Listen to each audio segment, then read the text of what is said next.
Have you ever felt completely overwhelmed by your reading list? You know, the self help books you bought because someone recommended them, or that must read bestseller everyone's talking about.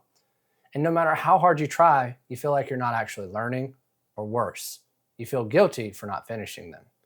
You're not alone. I've been there, and honestly, that was me when I first got back into reading.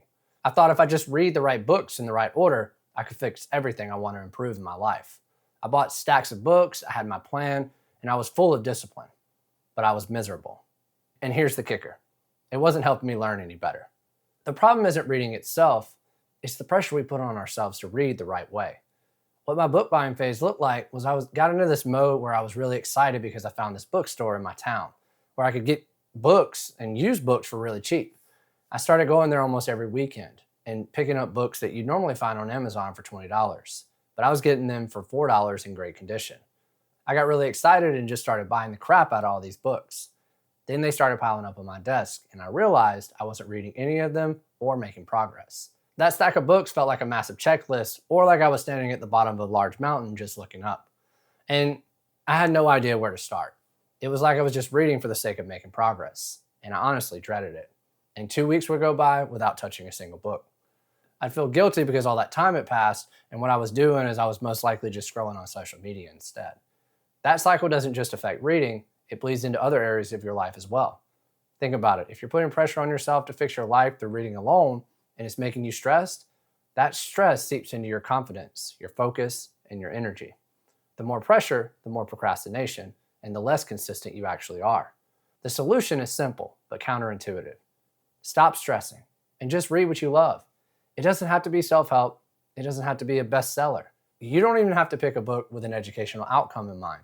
The first step that I took was just to find a book that talked about a topic I was genuinely curious about, not something I felt like I needed to study or force myself through. Instead of overthinking, I picked something I enjoyed: How to Win Friends and Influence People. I found myself reading an entire chapter effortlessly. I wasn't doing it for the sake of achieving a specific learning outcome. I was just curious and genuinely wanted to be a better communicator. That shift in mindset changed everything for me. Instead of stressing over reading, I just read what I loved. And that could be anything: fiction, nonfiction, self-help, whatever excites you. Open it and just read a few pages with no pressure to finish it.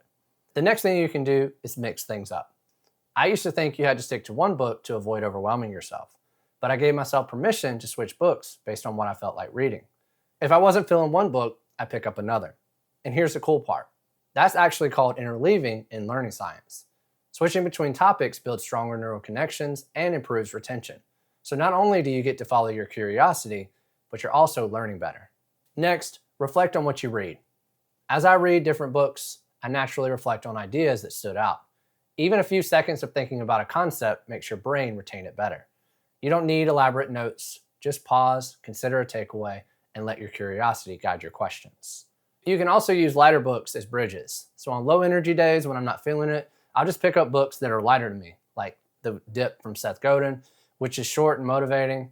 And this acts as a bridge to maintain the habit, giving me motivation and momentum to keep reading on the heavier days. Instead of seeing it as wasting time, think of it as keeping the habit alive and sustainable. And make reading a consistent, sustainable habit.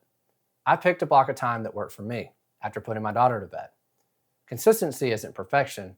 It's showing up in a way that's realistic for your energy and schedule. Some days are longer, some days are shorter, but as long as you show up, you build momentum. So stop stressing and just read what you love. Pick the books that excite you, enjoy the process, and focus on consistency over perfection. That's how reading becomes fun again, and how real growth happens.